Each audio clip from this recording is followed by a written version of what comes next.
Welcome to the Lion's Den Podcast Network, powered by Stark Roofing. With over 45 years of experience in the roofing and exteriors industry, Stark Roofing is a local, family-owned and operated company that provides excellent customer service and workmanship. Let's Start Roofing. Bring your home back to life. You can give them a call at 636-671-0045 and tell them Spanky sent you. Stark Roofing, proud title sponsor of the Lion's Den Podcast Network and this amazing podcast presentation. Welcome to the Back to the Past podcast on the Lion's Den Podcast Network. We invite you to support the sponsors that you will hear throughout this episode as they support us to help make these shows possible. With that said, we hope that you enjoy this episode of the Back to the Past podcast and hope that you subscribe, follow us on the socials, and take a moment to spread the word about the show on your social networks.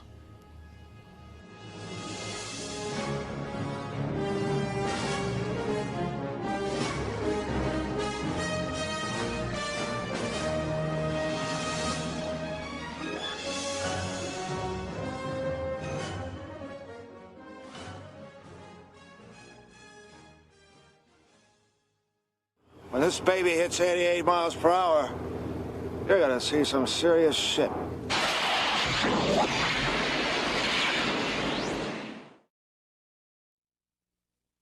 They faced incredible odds and unbeatable enemies to earn the name Hero. But now there's a new way to spell action.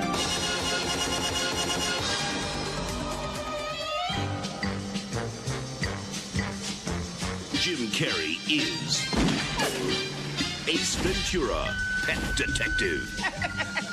He's the best there is. Excuse me, gentlemen. Pet Detective. Actually, he's the only one there is. You really love animals, don't you? If it gets cold enough.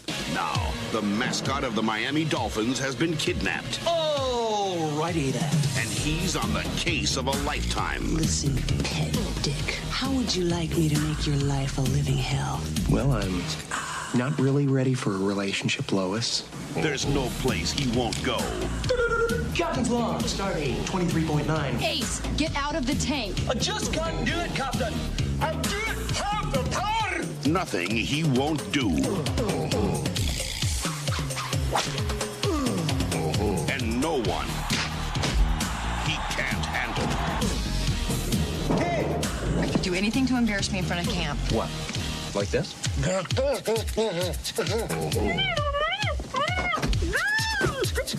Hi, Captain Stubing. Because when this pet detective gets the scent, Where's Dan Marino? Hi, I'm Dan Marino. Reno, why? Because he's about to join Snowflake. he'll follow it anywhere. Here's Snowflake.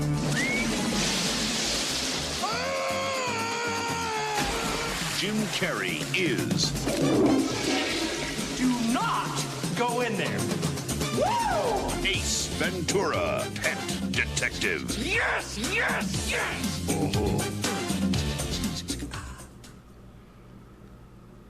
Well, alrighty then. As you can tell, we're going to be talking about Ace Ventura, Pet Detective on the Back to the Past podcast. First off, I want to thank Stark Roofing and M&J Creations for helping to sponsor this podcast, along with our other wonderful sponsors who you will hear about shortly. And I would also like to mention that you can join us on the socials and via email. We do have t-shirts available. Check it out. We've got all that stuff in the show notes, thanks to Mike Jones and the Lion's Den Podcast Network. All right, guys, this is Kevin, and I am joined by Justin and Brad. And as we know, hey, it's Ace Ventura time. It's time to have a little wackiness with Mr. Jim Carrey. So starting off with the stats, this movie is now 31 years old as the time that we record this.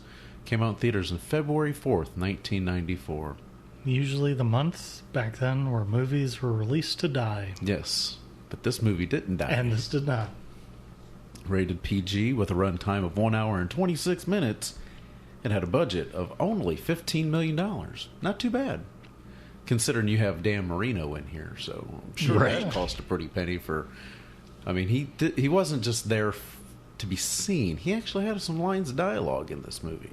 Plus, you got a pro sports team Yeah. featured by name. Yep. Licensing and all that stuff. Mm-hmm. You had Coach Shula. I didn't look it up. I wonder, did they film at the stadium? I couldn't. don't think so. I don't either. Maybe an exterior, but Yeah. and I don't even know if that exterior is real or not. Yeah.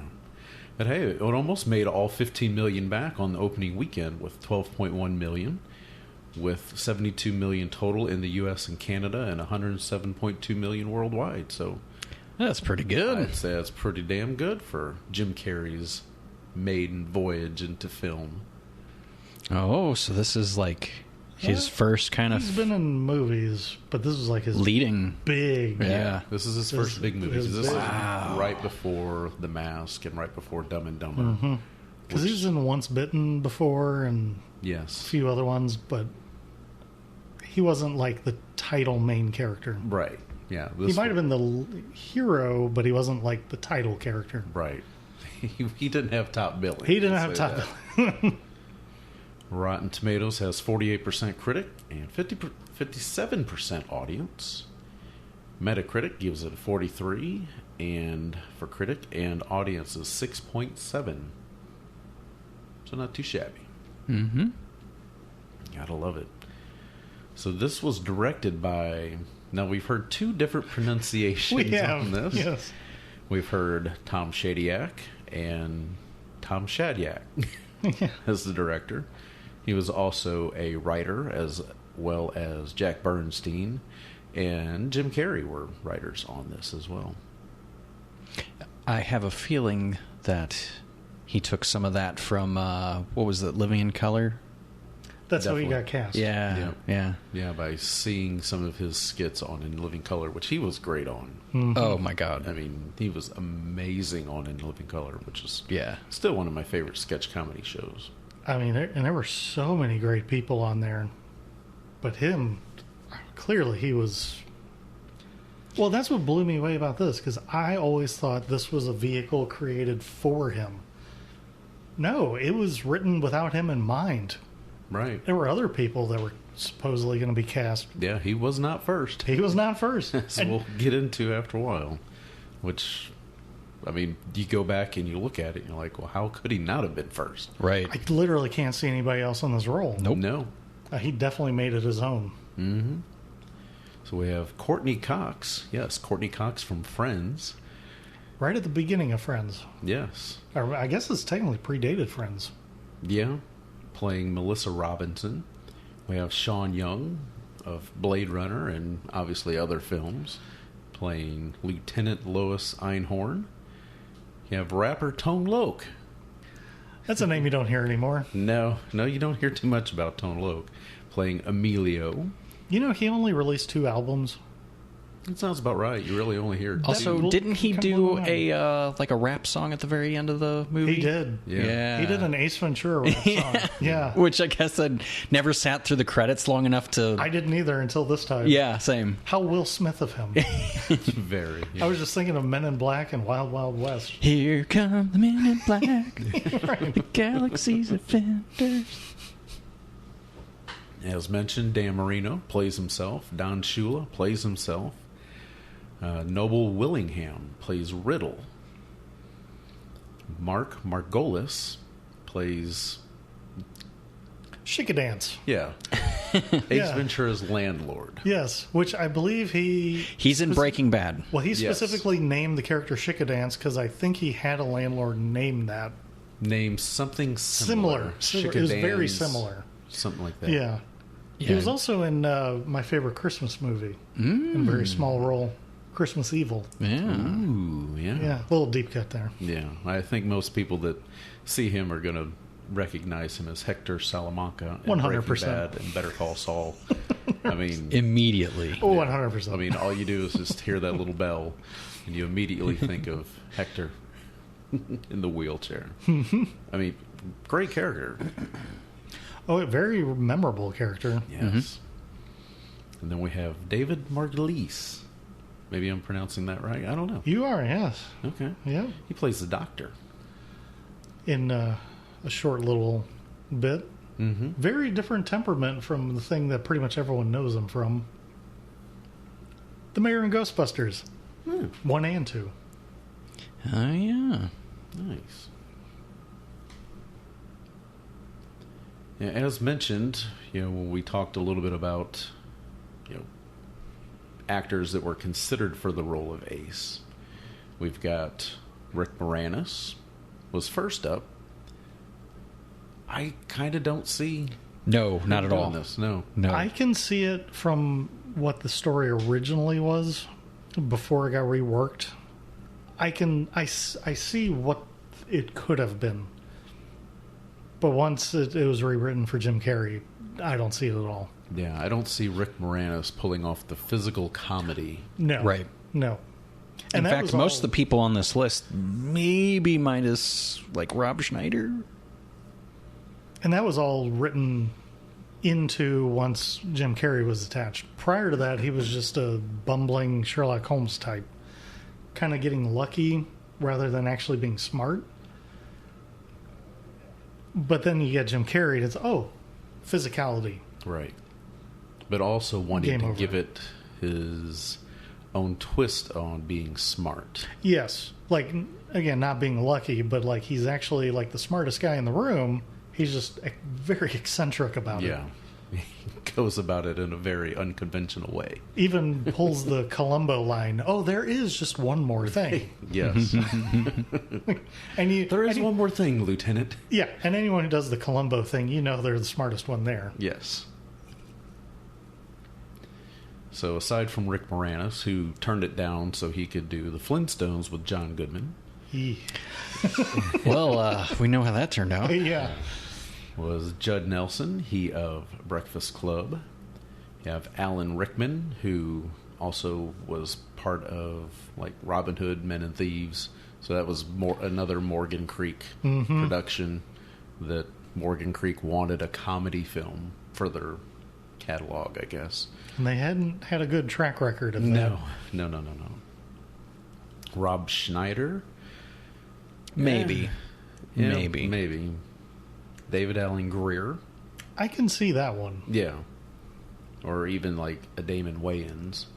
Oh, yeah. Yeah. One of those two could possibly have pulled it off. Speaking of In Living Color alums. Yep. And then even Adam Sandler. Oh, you know what? I changed my answer. I think Adam Sandler's the best I could see that too. opposite on this list than... I think he would have made the most sense out of those named. Especially being still kind of early before his films. That was right before him. Yeah. Then we have, for the role of Melissa, Carrie-Anne Moss, she of Matrix. Lauren Holly, who would be teaming up with Jim in a later film called Dumb and Dumber. Also from Picket Fences. Yep.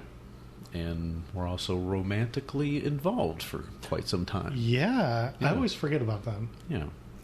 And Téa Leoni were considered for Melissa. I can see all of them. Mm-hmm. Yeah. Yeah, because, kind of the straight man to Jim's wild and craziness. Right. At first annoyed and then kind of...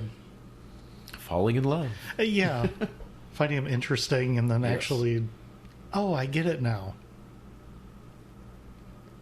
And the salary for Jim Carrey was quite the steal.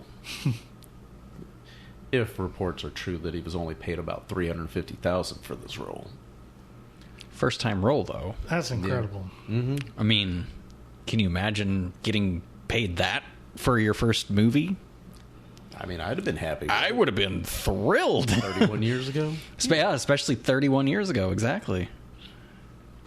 Yeah, but they definitely got their money's worth out of him for that. Wonder if he made that big boy purchase after getting a paycheck like that. I don't know. Yeah, according to Courtney Cox, there's a sex scene in this. Actually, technically, there's two. Yeah. Yeah, and I always forget about the first one. The first one I always remember. Yeah, okay. It's the second one I always forget about. Yeah, agreed. As a kid, I didn't get the first one. Nope. The second one I got. I did not get the first one. Nope. It's a little over my head. Yeah, so according to Courtney Cox, all the animals in the room for that sex scene had to be chained down, apparently. Which I'm surprised PETA would go for that. But I don't know. Maybe it wasn't quite the thing. I wonder how they did that compared to now. Good question. Yeah. I don't remember how active. I do have a lot of questions. Yeah. Don't remember how active they were back then. Who? The animals or the people? Yes. Sorry, PETA. Oh, PETA. Okay. Yes. Oh, I'm sure they were there, just not quite in the same way that you know of them now. Mm-hmm. Yeah, but apparently chaining them down did not always work during filming, because apparently during one scene, the macaw or whatever, I think, ended up in bed with her. Oh, good. And she's apparently terrified of monkeys. Her and monkeys apparently don't get along. Well, that makes sense, because I always wondered, because she doesn't like the movie, and I never understood, I know she had, difficulties, but I never knew what they were. Yeah. I guess that might have something to do with it. Yeah, I guess. I don't know. I can see that being a problem if you're not a fan. It'd be like me being the lead actor in Arachnophobia. There you go. Or me in a room filled with mascots. Ugh.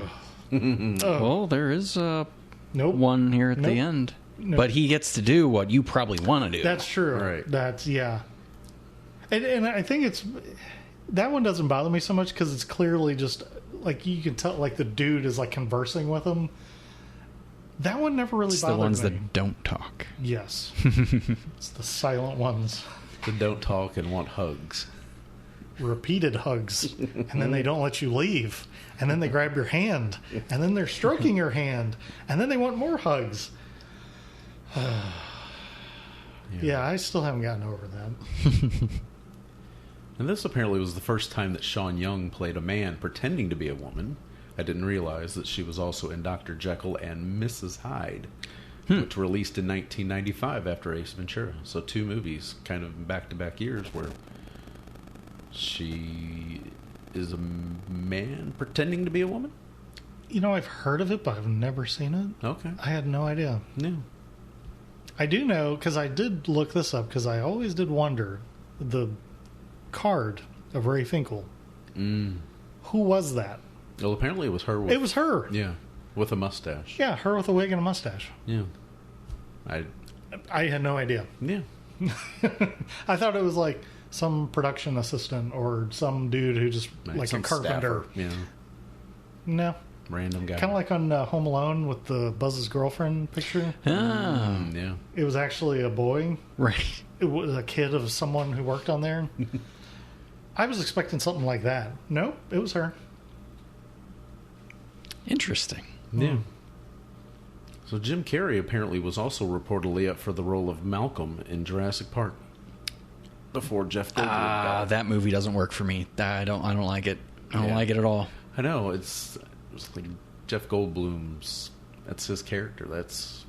Well, it's not just that. So for me, knowing who I am, right? Jurassic Park, top 3 film all time, easily, and to even remotely remove one of the pieces or insert somebody with just a little too much over the top, it just doesn't work for me. Right. I don't know. I don't like it. I agree. I could not see Jim Carrey as Malcolm. I can see somebody thinking it was a good idea. Right. Yeah. But I can't see it happening. Thankfully, it didn't.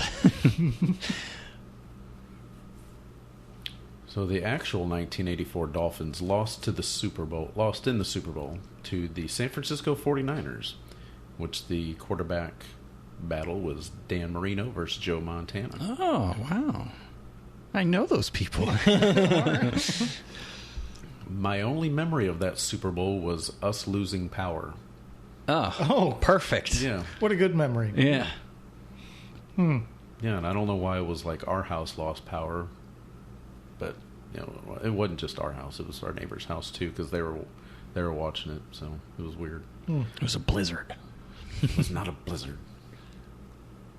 And this spawned 2 sequels: Ace Ventura: When Nature Calls, starring Jim Carrey. The one that everyone knows. Yes. Yep. and then Ace Ventura, Pet Detective Jr. The one nobody knows. Right. And even an animated series that ran, 2 or 3 seasons, I think it said? I think it was 2 seasons. 95 to 97. Went to another network and it ran another season. Okay. So 3 total. And it even had a crossover episode with the animated series of The Mask. That blew my mind. Wow. Yeah, so you've got 2 Jim Carrey characters in the same animated cartoon episode. Mm-hmm. Also wild that his 3 big hits right in a row all had animated series. Yeah. Oh. Weird. There was Jim Carrey mania in the 90s. Yeah. Yes, there was. It was legit. As a kid, it was the best. Oh, he was like one of the funniest men alive at that point. Oh yeah. Right. I mean, that's why I started watching In Living Color, was because Jim Carrey. Yeah. And I then could see that. Immediately grew an appreciation for everyone else, but I mean, hey, sometimes you just need that gateway drug. oh yeah. Yeah, I mean, Courtney Cox, obviously, she did pretty good with Melissa. But you had mentioned something about another role that she had that I totally had no idea. That she Oh was yeah. in. She was in Masters of the Universe. Yeah. Yeah, I never remember that. No, I mean, then you go back and you look at the listing for that movie and you see, yep, there she is right there. Like, okay. If you were to tell me that Courtney was in a He-Man movie, I would have not. I had to look it up. Yeah, Yeah. It sounds fake. it just doesn't sound real. Well, that's like Jennifer Aniston being in Leprechaun. Yeah. That doesn't make any You sense know? either, but Yeah. Yep. pre-plastic surgery. For which one? Yes. Yes. All right. We're going to take a short little break, and we will be right back after these sponsored messages. Are you ready for some candid photos? Are you ready for some joyful photos? Are you ready for some vibrant photos? Well, Terri Ann Photography is what you want then. Custom photography specializing in maternity, newborns, families, and high school seniors. You can't be you without being you. Fun, entertaining photo sessions on location with Terri Ann Photography. Call now and book your session today. 314-608-2137. Or you can email at terriannphotography.com. Also, don't forget to check out some of her awesome work on Facebook, Terri Ann Photography.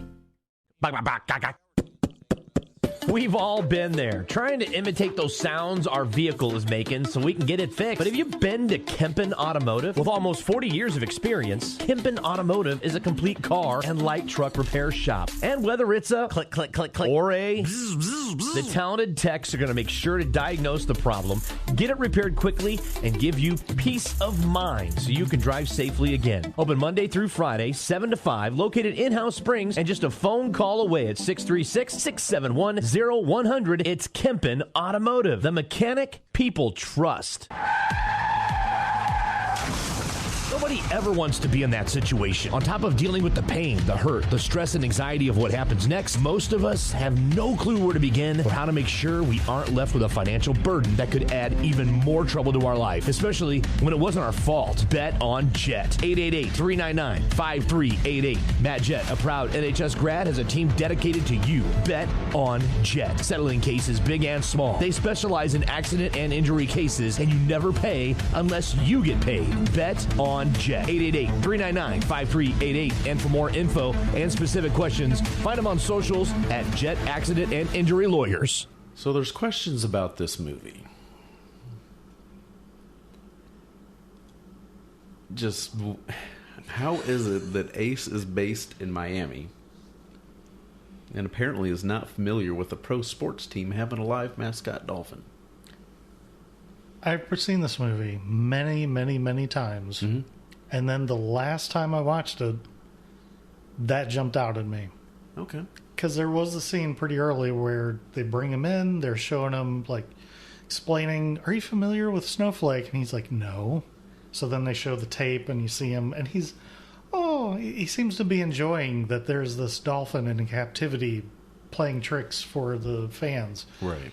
And I'm sitting there like, How does he not know about a dolphin that's a mascot in the city he lives in captivity? For the team named the Dolphins. Yeah. When, like, shortly after, when he's investigating, he goes to, I forget what the guy's name is, but at the concert. Yeah. No, he's at the concert, and he's asking for the guy to give him the information. Greg or something. Something like that. And the dude is in the middle of hacking these these people hunting whales. Yes. And I'm like, so they're familiar with the dudes hunting whales halfway across the world, but he doesn't know about the dolphin mascot in his own city? Like, I know that's all for, movie and exposition, but it doesn't make sense. Yeah. Definite question. Yeah. And he seems to be very anti-captivity for things. And, like, he would be against this organization. Right. Oh, well. Yeah, you would almost think he would be trying to get them free. Yes. On his own. Yes. Which would be quite a challenge based on how the movie opens with him pretending to be basically a UPS man.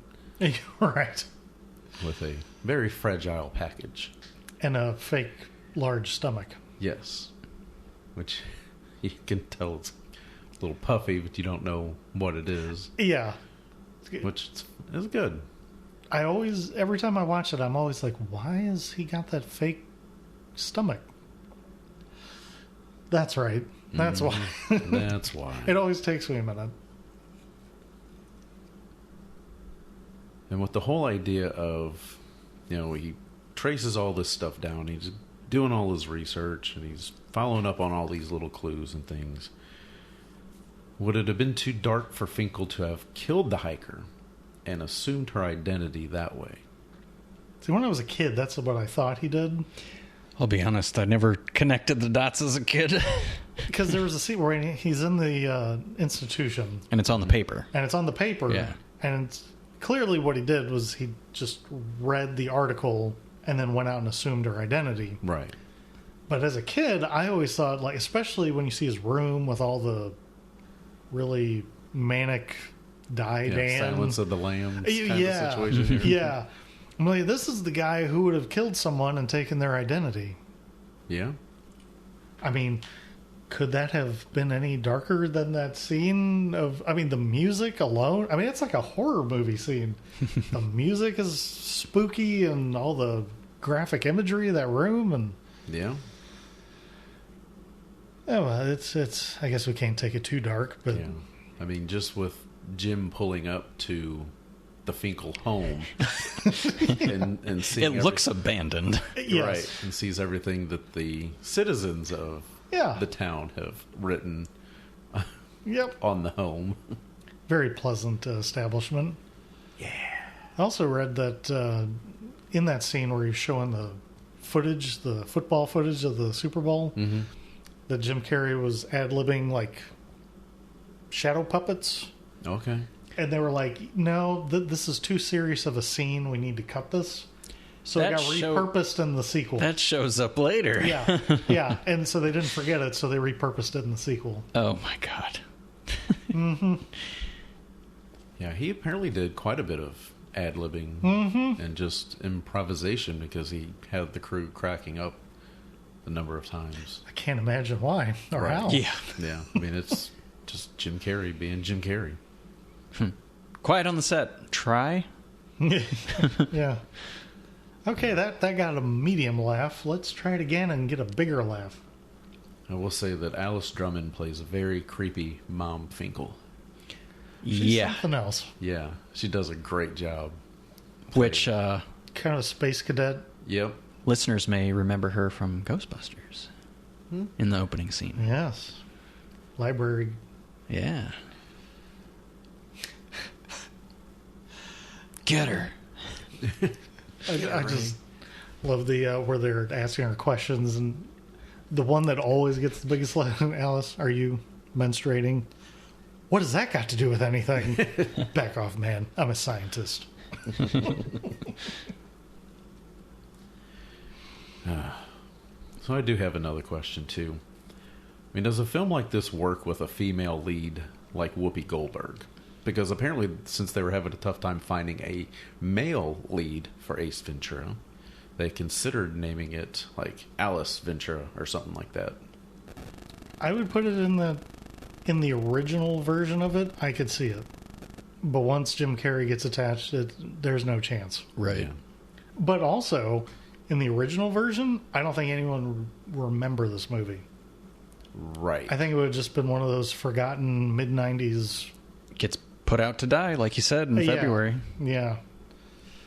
Because there's so many, like, we watch a lot of commercials, and there are so many trailers for movies I've never heard of. Big stars, huge stars. Like the Burt Reynolds one. We're like, I didn't know he was in something like that.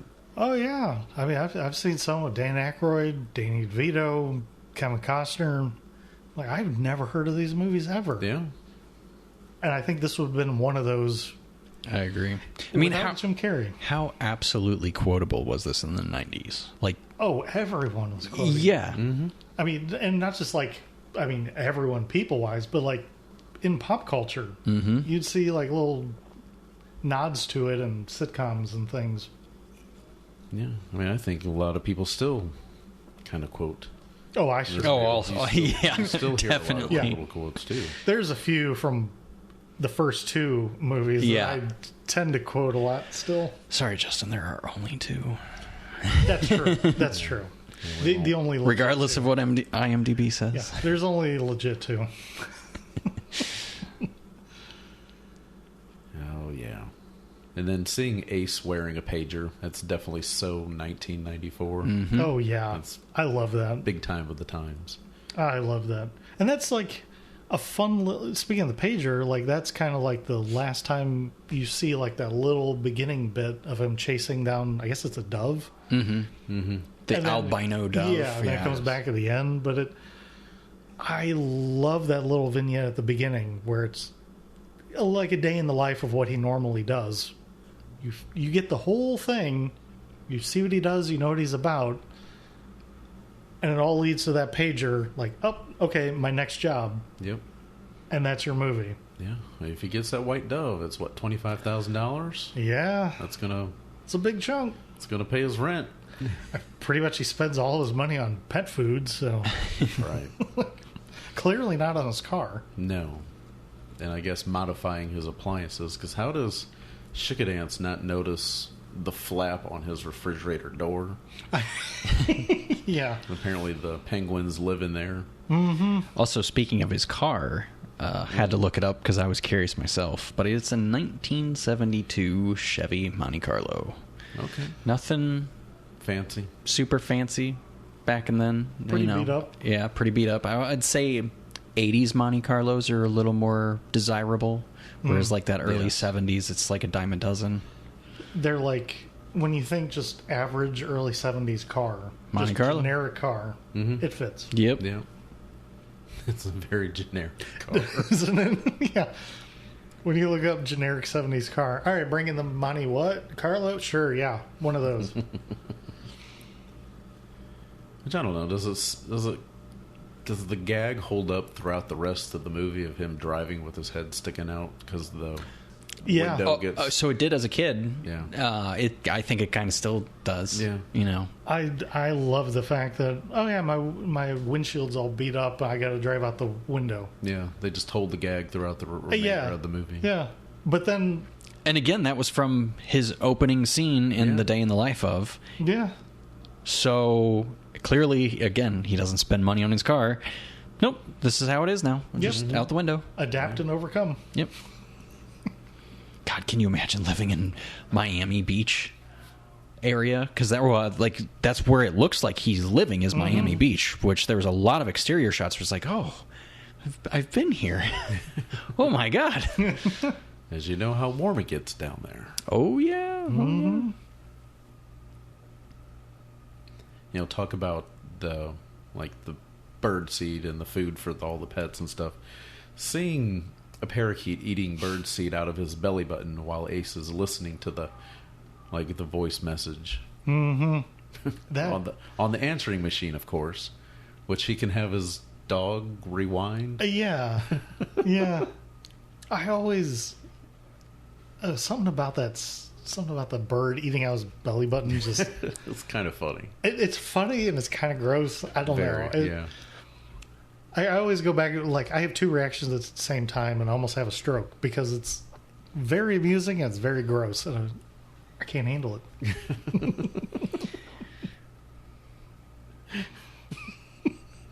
And I like how Jim does the Fire Marshal Bill laugh. I mean, he does it multiple times. Yeah. There's at least 3 times I can remember that he does it. And it's usually sarcastically. Yes. Oh, is that the... At someone. Yep. Okay. Usually looking up at the ceiling as he does Yeah. it. Yep. Mm-hmm. Just like he does on In Living Color. Yeah. I mean, I know there's a few, like, little... I don't even know what you call them. Sounds, voices, uterations, I don't know, that he took from, like, characters, things he did on stage doing stand-up and kind of worked them in. And I know the Alrighty Then was one of them, but... I do voices. Yeah, like, there's a few little weird quirks that he does that he kind of used from other characters. And anytime I'd see them pop up in Living Color, I'm like, oh, that's the Ace Ventura thing. But alas, they predated Ace Ventura. Mm-hmm. Yep. When he was hanging out the car because his windshield smashed, I kind of noticed, like, oh, he likes to, like, throw his sunglasses on, and, like, maybe that's why I started wanting sunglasses, because I thought he was kind of a cool dude. Yeah. The way he did that was very cool. Yeah. Oh, yeah. Well, yeah, again, as a kid. Oh, yeah. Yep. Wearing his Ray-Bans. He had a weird, eccentric style.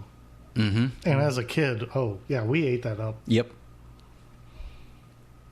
Did you ever try to dress like Ace Ventura? No, I don't know that... I was too pudgy. It wouldn't have worked. Somewhere around there. Okay. But also shy, so anything loud... that too. That's not going to work for me. Yeah, I wasn't going to draw attention to myself. No. Blend in. Mm-hmm. Which, speaking of which, like, the way he walked and his movements was kind of animalistic. Yes. Because I remember seeing that he based his walk on birds walking. But I also saw that he talked with Anthony Hopkins. And Anthony Hopkins complimented him on his movements and things because he said that he based his Hannibal Lecter on kind of animalistic, like, predators stalking prey, kind of very understated. But he said, you were doing that same thing in Ace Ventura with your animal movements. And he's like, oh, you noticed. Wow. Yeah, I think Jim... Subtle detail, but it's good. I think Jim said that Hopkins kind of turned slightly into Hannibal Lecter during their dinner or their meeting. Yes. Yeah. Just showing how he could quickly morph into a character. Mm-hmm. It's like, ooh, that'd be creepy. Yeah, of all characters. Yes. While eating. Yes. Yeah. I wonder if the Chianti was delicious. And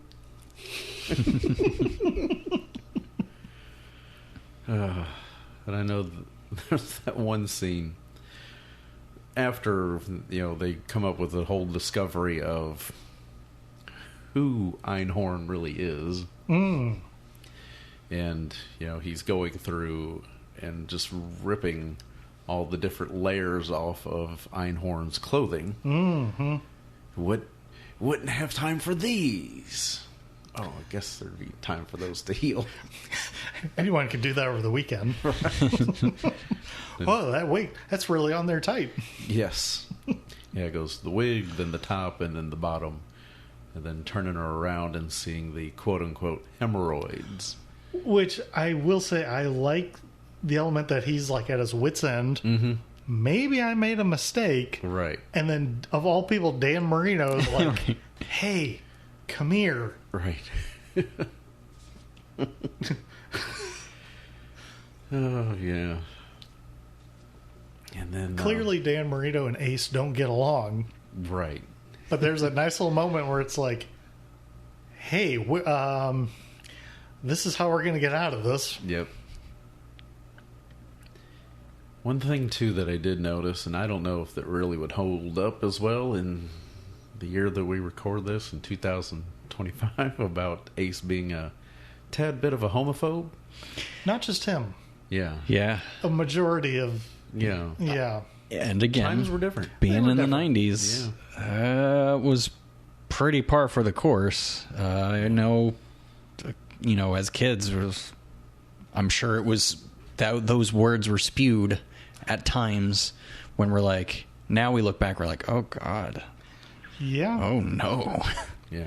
It's also not friendly towards mental health either. Right. The way they're depicted in the the institution scene. Yeah.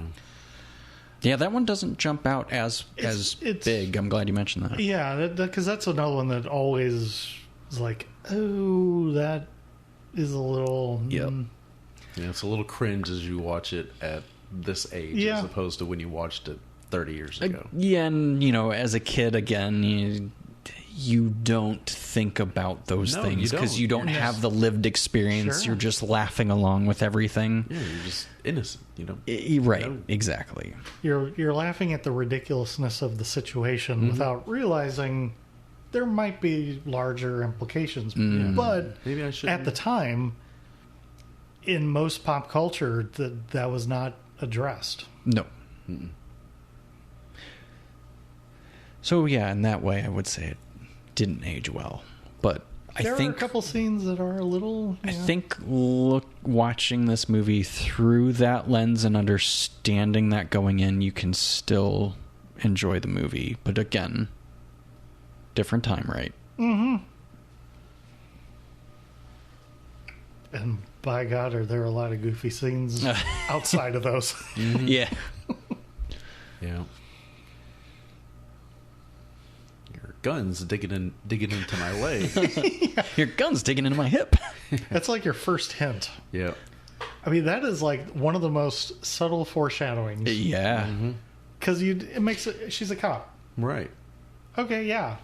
Even though you don't see a gun strapped on anywhere. Right. There's another one, and I don't know if it's intentional, but she goes to use the bathroom while he's in there. Yep. But she comes out pretty quick, and she didn't wash her hands. Most men, not all, tend to not wash their hands. Maybe after COVID, the less so. But and a lot of dudes tend to get in and out pretty quick. Mm-hmm. Yeah, that is one of those things. Like once you know the ending, like I haven't noticed that. Yeah, I picked up on that this time. I was like, wait a second. And also, the demeanor changes once he mentions Ray Finkel in that scene. Suddenly it's, I need to distract him away from this thought process. That's one of, like, yeah, you don't notice that the first watch. No. Yeah. Kind of going back to the Miami Dolphins a little bit. Mm-hmm. I was actually kind of curious if they had ever had a dolphin at the stadium. And it would make sense. 100%. Right. But you never see anything like that. Especially now. But they sure did. And turns out it was from 66 to 68. And then even briefly in 78, they had a dolphin named Flipper. Of all things. Of all things. I'm sure that wasn't intentional, right? Yeah, because, I mean, the show was probably out definitely before 78. Right. Right. But yeah, it was just kind of situated. The tank was situated kind of on the east end near the zone. Orange Bowl was what it was saying. So I don't know if it still looks like that or anything, but it was kind of on the east end of the stadium where they had the dolphin at. So I thought that was interesting that they actually had a dolphin. Definitely not in the 90s, but no, No, again, that's as PETA probably gained more. Sure. Influence, we'll just call it, when it comes to animal rights, which in many cases it's very well warranted. I mean, animals are... It's how you go about it. I think that's the important thing to note. I don't personally... I've seen the claimed PETA, and then I've seen like the real PETA, and it just feels like they're two different things, you know? Like the real PETA seems to kind of do a lot of things above board.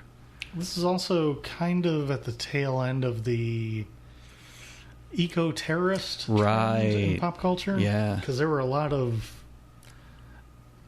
well, the eco-terrorists that were the villains in a lot of movies and TV shows for many years before this. And it wasn't, somewhere in the 90s, it kind of turned where it was like, these people aren't crazy. These people are actually trying to do things to help the planet. I mean, there's even a Bond movie where the dude wanted to he was basically an eco-terrorist where he wanted to kill all life on land so that he can live under the sea, be at peace with the fish. Oh, like Little Mermaid here? Sort of, but of course in his little man-made undersea Delusion. thing. Yeah. But that was like a big villain thing for a long time, was the eco-terrorists. Yeah, I mean, I'm sure Captain Planet covered a lot of that kind of stuff in a way. There's some of that in there. I know you guys Toxic Avenger had some of that. Yeah. And like you said, lots of Miami Beach, South Beach shots. Makes sense. Yeah, the one thing that it really stuck out this time, Cannibal Corpse. Oh yeah. As a kid, I had no idea had who that was. no idea. Could have been made up. Wouldn't I thought have it known. was made up. Would never have known. Now, as a metalhead, I know exactly who that is. Not my favorite type of what you would call a scream in metal. It's kind of more like that, what I like to call that guttural, like pig almost scream.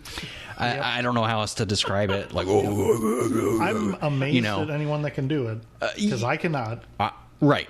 That being said, not my preference. It's very proto modern metal, so they had to lead the way, right? Yep. So kind of awesome that they're in this, honestly, at all. I don't know how they got them. Oh, because Jim Carrey was a fan. Oh my god. He wanted them in the movie, and they were on tour in Europe, and so they couldn't commit to doing it, and he really wanted them to do it, and as a result, they rearranged their schedule to make it happen so that they could fly in from Europe.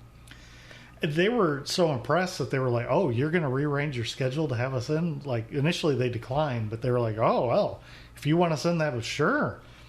So they came in for like 2 days to do all their scenes. Yeah. That's wild. It blew my mind. Also, Jim Carrey's like, "Hell yeah, we want you." Right. Also, bookend that. Jim Carrey is a fan. What? Yeah, yeah, there was so much of that kind of blew my mind. Wow.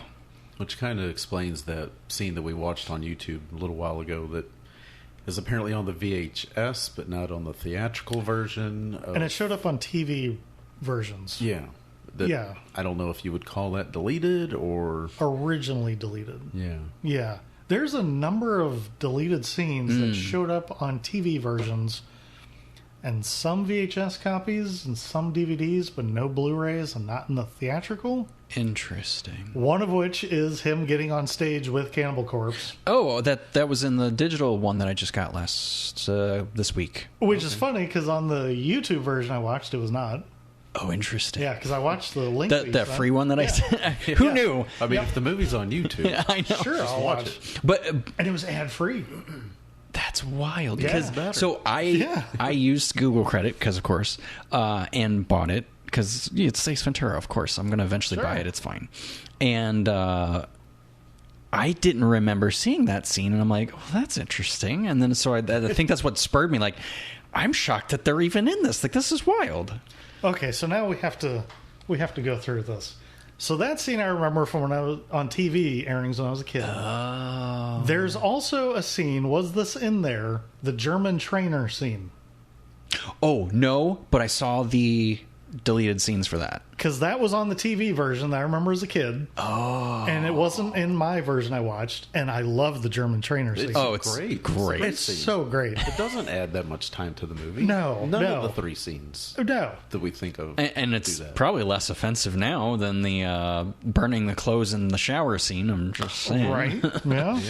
And then the other big scene I remember as a kid that was on TV was him right before he goes to the Finkel house. He's going into the town. The bar. He goes at the gas station. Gas station first. And then the bar. Yep. So that was in your version. Yep. Okay. See, that wasn't in the one I watched either, but that was on the TV one as a kid. Oh, I love that scene, You know, too. actually, now I'm mixing it up. Uh-oh. Because I watched all of the deleted scenes separately, so I might have some of those mixed in. So it might not. Yeah, it might not be. And I do like that when he pulls up to the gas station, that really depressed gas station attendant comes out. And we've all been to those gas stations. Oh, yeah. I've been to... There was one gas station I remember down Interstate 44 that I swear was something out of this movie, and I was very happy to leave it. Sorry, I didn't recognize the 44, or is it 44? Yeah. 44? Yeah. I'll tell you, it was in the middle of nowhere, and I had to pass a gas station that had a tree growing out the middle of it. Oh, good. Really? Yeah, and then I finally went to a gas station that was open, and then in that gas station, I walked in, and everyone just stopped and turned and looked at me. Ooh. Yeah, it was outsider one of those types. Yeah. There was a woman with a little kid sitting on the counter. They did not work there. They were just hanging out there. And then I had to, I couldn't pay for the gas out at the pump. I had to go inside. They didn't have a card. You had to prepay. I had to prepay inside. Oh, God. Even more awkward. Oh, you ready for this? They didn't have a machine. They had to use the slider. Oh, with the paper. With the paper, yeah. And this wasn't 25 years ago. This was in 2014, 2015. Yeah, and then when I was leaving, there was a station wagon that pulled up in the next spot from me, and it was just filled with stuff. I have no idea what stuff. The only space in this entire giant station wagon that didn't have from floor to ceiling stuff was the driver's seat. And we're talking old Woody types, right? Old Woody types, yeah. Yeah, boy. the old 80s, the big. When I left there, I was like, I think I just left Deliverance. Say, did you hear banjos? Ding, ding, ding, ding, ding. I swear in the distance there must have been a banjo playing. Little boy playing banjo as you walked in. Right. So whenever I saw this gas station here, I thought back to that time and I thought, well, it wasn't too far off of that. Yeah. Oh, boy. I don't like the turn and look, everyone. Oh, yeah, when you enter into a very small... We did that in college one time. We went to some old bar... middle of nowhere. I don't know. I was just following people, and bunch of metalheads walk into a kind of a country boy bar, and they all turn and look, and we're like, oh no, we don't belong here. Right. One of these things is not like the other. No. I think that thing is us. Yep. And I mean, Ace has that in that bar when he goes in, and I'm looking for Ray Finkel, and are you a friend of his? Yes. They break the bottle, and I'm sorry, I have say the opposite of what I mean syndrome. Right. Oh, it's so funny. I do get kind of annoyed. I swear that's how a lot of Mandela effect things happen. Is there's different versions of movies. Netflix did it. They did it for oh god, it was one of the Black Mirror movies or episodes. The Bandersnatch one. That one. Yep. And depending on your region, she says something opposite in both. So it doesn't matter for a while. It didn't matter who you asked. They would, oh no, it was this. Oh no, it's that.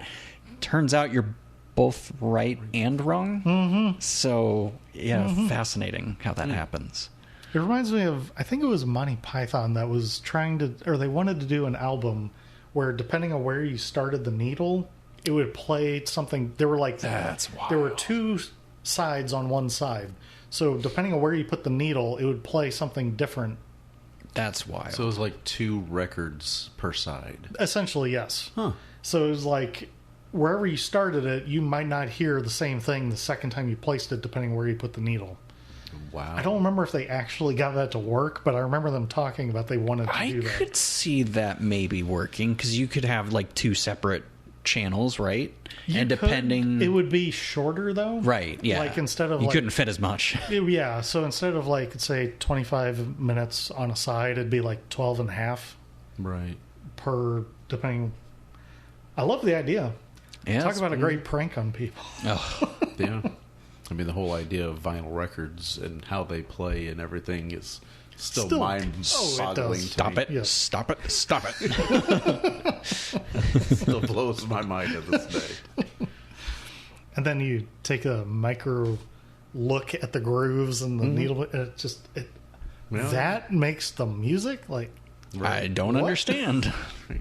Wizardry. Exactly. What kind of sorcery is this? Oh, so you've got something in here about the music and the... Speaking of music, about the music in the movie is just oozing in the 90s. Oh, my God. Some of the music cues... It really is. Especially some of the guitar, like the slow guitar. I'd only hear like that same thing. It's almost bluesy, but it's almost sappy. You'd hear it in like really... I'm trying to think of the one show. Heat of the Night. Oh, you'd hear it in Carol like O'Connor? Yeah, you'd hear like that sort of thing in like Heat of the Night. Okay. And all these other like cop shows, cop movies. You'd hear that same kind of borderline bluesy kind of guitar thing. Yeah. There's just some moments in there that I'm like, oh my, like I close my eyes and I'm like a kid again because it sounds so 90s. And I love it. Yeah. I love Agreed. Simpler times. Simpler times. Yes. And that you really like the pile of the palm leaves that he leaves at the front door. That's such a subtle detail. Yeah, it is. Again, it's one of those things I've seen it so many times, and I never noticed it until after a certain point that he has like a pile of palm leaves because he's sneaking by the landlord. Right, because the landlord's on the first floor. He's got to walk past that window to get to the door. Apparently, Sugar always sits in that same chair. Mm-hmm. And he just drops his palm leaf and kicks it up, and he does this all the time. There's a whole stack of them There's a there. whole stack of them. It's a subtle detail, but it's little world building with his character. Yes. Because I think most people have had a landlord that they just don't want to deal with. Yeah. I don't know. That's been quite as... I've never had one as hostile as Chickadance, but probably not hostile, but didn't want to... Or openly antagonistic. Yeah. Let's put it that way. You got animals in there, Ventura. I heard them scratching around. Yeah. Yeah. Speaking of, I mean, Ace doesn't waste any time after Chickadance leaves. Yeah, you closes think the door, he'd all of a hear sudden that. he calls them out. They all come from everywhere that they've been hiding. Yeah. Yeah. It's not like it's a quiet scene. No. At that moment. And I can't imagine that has great soundproofing. No. I'm just thinking about the smell. That too. I mean, yeah, how didn't he smell it? Apparently his... That's another sense good of question. smell He's doesn't work older. too well. You know.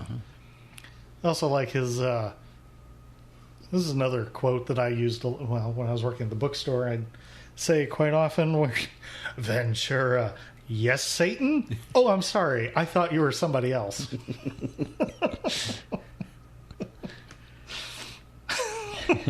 Yeah. Like I said, he was a really good actor. Such a nice insult without being too obvious. Mm-hmm. And the scene where they go to the first person of interest, we'll say, that Ace has on his list to check, the wealthy donor. Yeah. That is pretty early. That's aficionado of a dude that we did, Udo Kier. Yeah. Who was in a ton of movies. He looks like he'd be a Bond villain.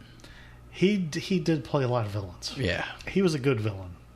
Yeah, but he's also in a lot of like artsy movies, and I could see that. Yeah. What a great red herring. Mm-hmm. Because it's like everything leads to like this guy having these over-the-top purchases for saltwater creatures, maybe dolphins. Mm-hmm. It was not a dolphin. No. Here's Snowflake. It's not Snowflake. It's not Snowflake. But I love how they introduce themselves at the door. It's the butler. Mm-hmm. He calls it Stubing. Yep. Yeah, the captain from the Love Boat. And it looks just like him. It does. I mean, at first glance, if Gavin, I thought it was him. Right. You would think, wow, that's Gavin McLeod. Yeah. Yeah. I mean, As a kid, I had no idea what he was referring to, but then I get a little older and I'm like, oh, yeah, the captain on the Love Boat. Yeah. Oh, my God, it does look like him. yeah. How's Doc? And I forget the bartender's name on the Love Boat. Right. Yeah. Oh, gosh. Also, speaking of showing how poor going to that county was over with the parents and the town, the bar, the gas station, like it looks like hillbilly-esque. Yeah. I did a little looking on Collier County because I was curious. It's the second wealthiest county in Florida. Huh. Yeah.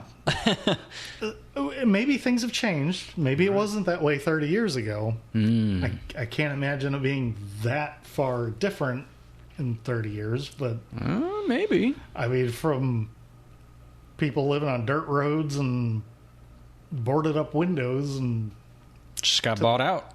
maybe, I don't know. That kind of blew my mind. Mm-hmm. For anyone curious and don't know, that's the county west of, Miami. yeah, Can't go east. good old Miami-Dade.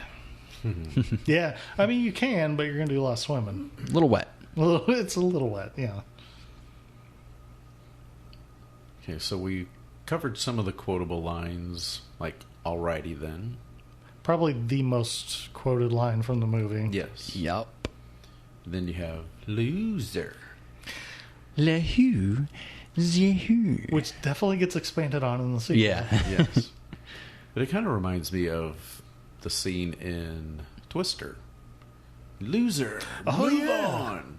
Philip Seymour Hoffman. Yeah. Yep. Yeah. It's like you kind of put those two together and Not separated by a lot of time. no. Only like 2 years. Yeah. I think when he parks the car, he says, yeah. like a glove. I do say that one a lot. Uh-huh. Yeah. Like a glove? Which I think he only says it the once in this. Twice. Twice? Because one when he parks. Yeah. There was another time, though. At least twice. Because I remember, I do like in the sequel whenever he parks the Jeep and does the like a glove, and then later on he lands upside down and he's like a glove.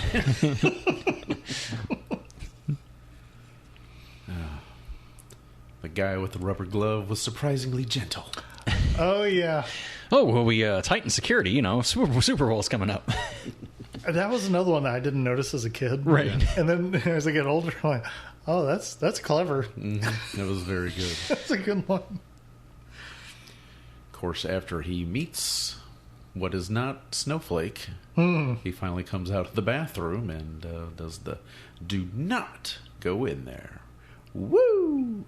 I do like how he sets that up because he's talking about the pate and the possibility of food poisoning, and then right after that's, oh, I gotta go in the bathroom.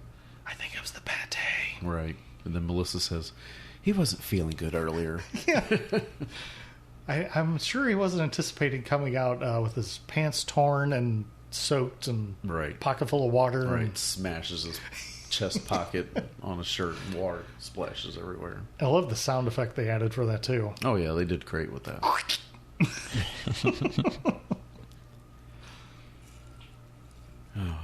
Then again, we go back to Miss Alice Drummond on one of her her wonderful lines here. Dan Marino should rot or should die of gonorrhea and rot in hell. Would you like a cookie, son? Oh yeah, I love that whole. I mean, that whole sequence with her is just so great because she's so like, oh, we're expecting him home any time now. Right. Dad He's leans not coming over. home. Right. Sweet lady, but not all the lights are on upstairs. The train's running, but there's no conductor. Because, I mean, you initially think when he sticks the gun out the little peephole thing, the little window in the little door, that you think the dad's the one that doesn't have all his mental capabilities. I'm looking for Ray Finkel and a new pair of shorts. Yes. Yeah, it turns out he's actually the sane one. He's the one that's got his wits about him. Yeah, and she's the one who's still baking cookies with the shape of footballs. Right. Laces out. Right. I left it just the way he left it. Yep. What a sports nut, huh? Right. And you're seeing just Die, Dan. Pictures of Dan with arrows in them. Laces out. Oh, yeah. And then whenever Einhorn says, "How would you like it if I made your life a living hell?" Ace responds, "I'm not really ready for a relationship, but thank you, Lou." That one got me this time. Yeah. Every time that gets me. Mm-hmm. Yeah. And then you've got Dan Marino's best line. You know, Einhorn says, "Do I look familiar, Dan?" "I don't know. I get hit in the head a lot." Yeah. That was another one for a while. I didn't kind of went over my head, and you get a little older. Uh-huh. Oh, that's good. I like that he's willing to be self-deprecating. Right. Take on a stereotypical footballer, like, I get hit in the head a lot. I don't know. Especially as a quarterback. Yeah. Yeah, you get popped in the head. I mean, Not as much as the game has changed. a lot of other players on his team. Yes. Everyone on that team gets hit in the head a lot. The game has changed a lot in 30 years. A lot more player protections, CTE. Yes. This is definitely more of a concern. Mm-hmm. I also like that he's... I don't remember when he retired, but he retired after this, right? Yes. I like that the first time you see him, he's shilling out for an isotoner ad. Isotoner glows.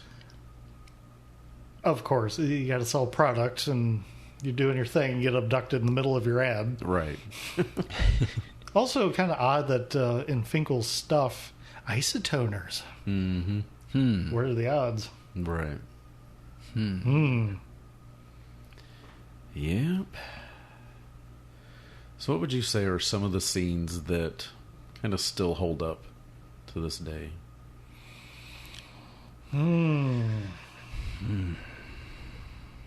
Most. Yeah. Most. Yeah, clearly anything where he's center of attention. Also,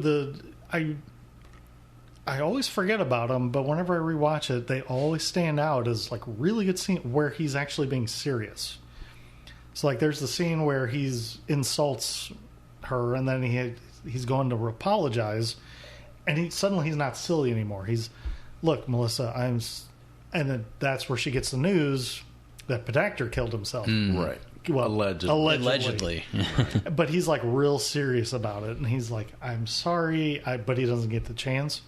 And then there's the other one where he's opening up and being vulnerable about the dream when he was a kid, about being chased by the dogs.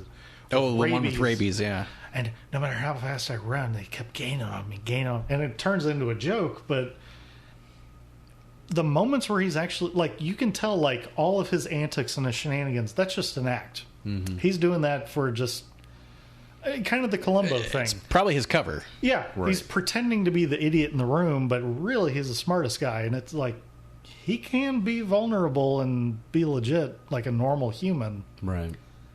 I really like those scenes. Yeah. As a kid, I hated him because he wasn't silly and goofy. Right. But they're great. Mm-hmm. Yeah, talking about the apartment scene where after he allegedly threw himself off the balcony to commit suicide, the apartment neighbor lady is there in an active crime scene. Mm-hmm. Yep. Like, that's odd. And Einhorn touches the blood spot with her bare hand. Right. Mm-hmm. Right, that he... Ace just comes waltzing in an active crime scene. Yep. Mm-hmm. Yep. The before, like right as he's investigating Snowflake when he's in the tank. Yes. That's a pretty good scene. Yes. Because you get to see a little bit of the wet, you get to see a little bit of the silly. Mm-hmm. I mean, he does a little Star Trek bit, which is always love that. Spot on. Right. It's so good. I mean, on In Living Color, he did some good Shatner. Yep. The one question I have, though, is so they drain the tank. He goes to search the little, like, trap thing. The little filter. Yeah, and finds the stone, the little gem. How did he know that that didn't fall in prior to the abduction? It was never explained. Because you needed it to get him on the trail of what he's looking for. You needed a piece of evidence. Yep. Like, I get all that, but, like, my brain is always like, well, how did he know that didn't... Also, the montage scene. Oh my god! I'm a big fan of the montage scene. Trying to find the stone. Or like missing. find all the people. Yeah. And, looking over the urinals. Trying to run with the guy and can't keep up, and then eventually just knocks him out. With chloroform. Yeah. That one is maybe my favorite because he can't keep up. And He's like, screw it. Yep. Does it smell like chloroform? I like how he's hiding in the mailbox. Yes. I hate to say it, I do love a good montage scene, as long as it's not too goofy. Mm-hmm.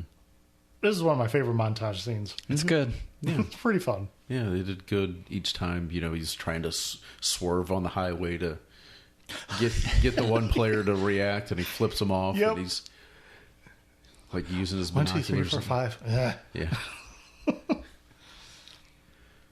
And then he gets punched in the shower after snapping the player with the towel. He goes and looks in the mirror and counts the dots. Sure glad he used the correct hand to punch him.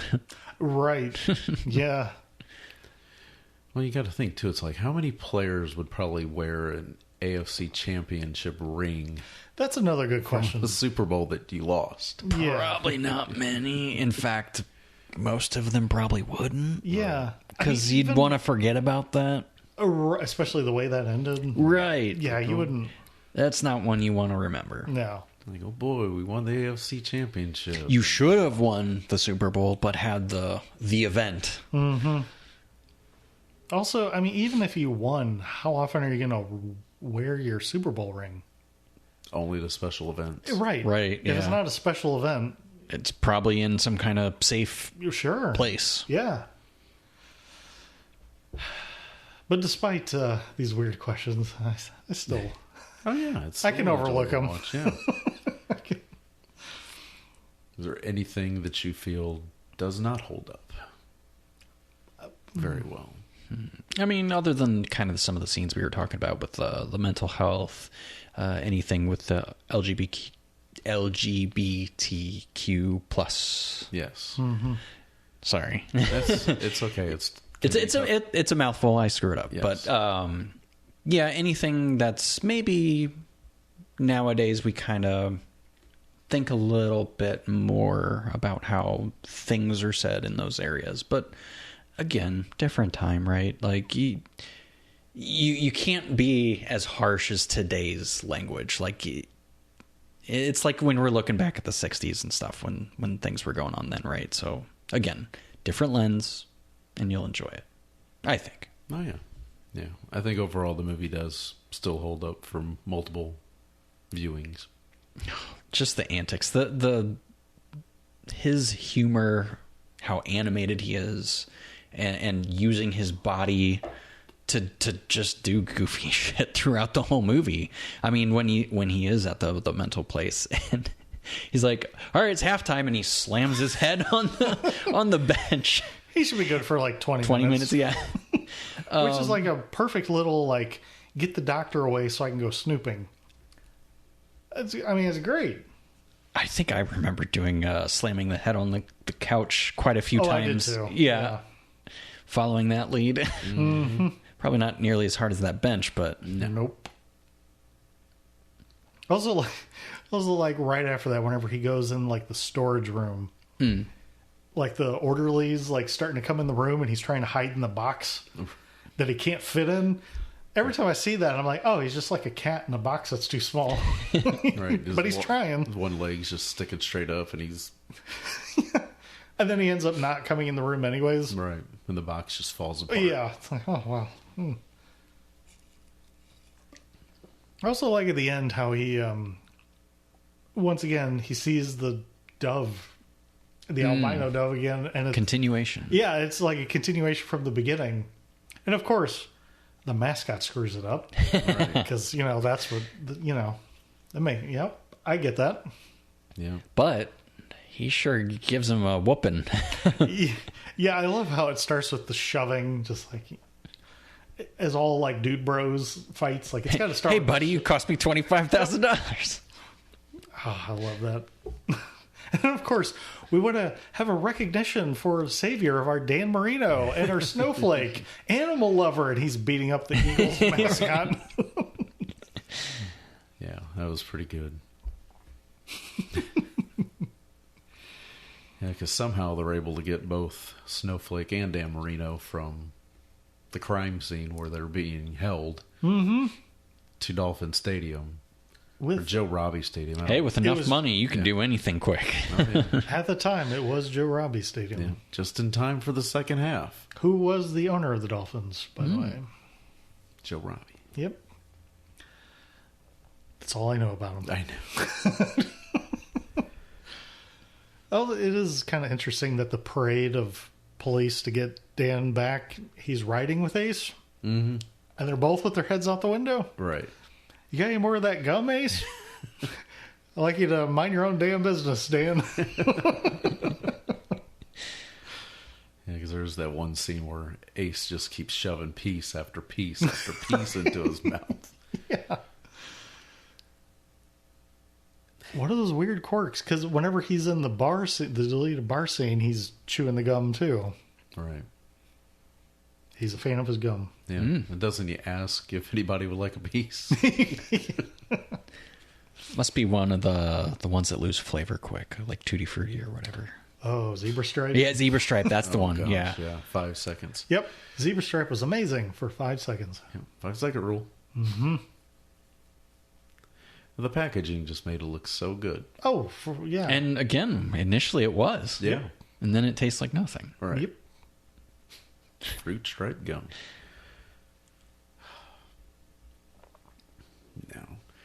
I definitely recommend it. For some reason, some of the listeners have not watched Ace Ventura. Give it a watch. I mean, you're going to see Jim Carrey at one of his finest roles. It is definitely the one that burst him wide open into Hollywood. Mm-hmm. Went mainstream, as they like to say. And how many people have movies, bam, bam, bam, right in a row that were huge hits? Well, out of the gate. They were huge hits with fans and monetarily, not necessarily with critics. Right. Yeah, that's okay. Sometimes But how often does that happen? Right. Sometimes they just don't get it. Yep. Yeah. And right in a row, Ace Ventura, The Mask, Dumb and Dumber. Big hits. Yeah, and then you got things like Liar Liar, Cable Guy. And then I always liked him in his dramatic roles, like Eternal Sunshine. Yeah. Fantastic. That was great. Man in the Moon. Oh, yeah. Did you ever see that documentary? Yes. Oh, excellent. About how he plays. He was Andy very Kaufman. method. Very. Very method. He was Andy when he was not on camera. Mm-hmm. I don't know how I would have handled that whole situation, but anyone who, more power to you. All right. Yeah. That's a lot. That's a lot. Yeah. He goes on and plays the Grinch, and then Dr. Robotnik. And everyone's Sonic favorite, the movies. number 23. Wait, does anyone else remember that? Very, very briefly. Yeah. Truman Show. I yeah. actually like Truman Show. Again, Ed Harris. Oh.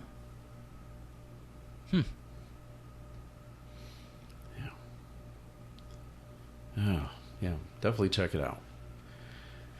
But that does it for this episode. And again, I would like to thank Stark Roofing and M&J Creations, as well as Mike Jones of the Lion's Den Podcast Network.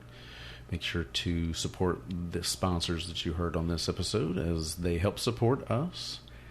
Catch up with us in the show notes to figure out how you can join us. You can email us. We always do like episode suggestions.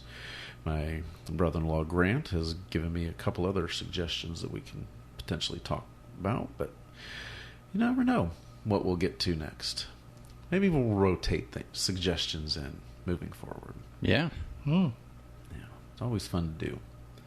But no, that does it for this episode of the Back to the Past podcast, and we will talk to you next time when we get back from the past. Alrighty then. The Lion's Den Podcast Network, powered by Stark Roofing. With over 45 years of experience in the roofing and exteriors industry, Stark Roofing is a local, family-owned and operated company that provides excellent customer service and workmanship. Let's Stark Roofing. Bring your home back to life. You can give them a call at 636-671-0045 and tell them Spanky sent you. Stark Roofing, proud title sponsor of the Lion's Den Podcast Network and this amazing podcast presentation. Delta Airlines just turned 100 and is already shaping the next century of flight with the Delta Sustainable Skies Lab. Here, they're building the future of flight. Think electric air taxis and next-gen aircraft aiming to cut fuel burn significantly. And this isn't just future talk. Today, their fleet of Boeing 737s have marine-like finlets designed to reshape airflow that reduces drag. The future of travel is more sustainable, and Delta's leading the way. Learn more at delta.com/sustainability.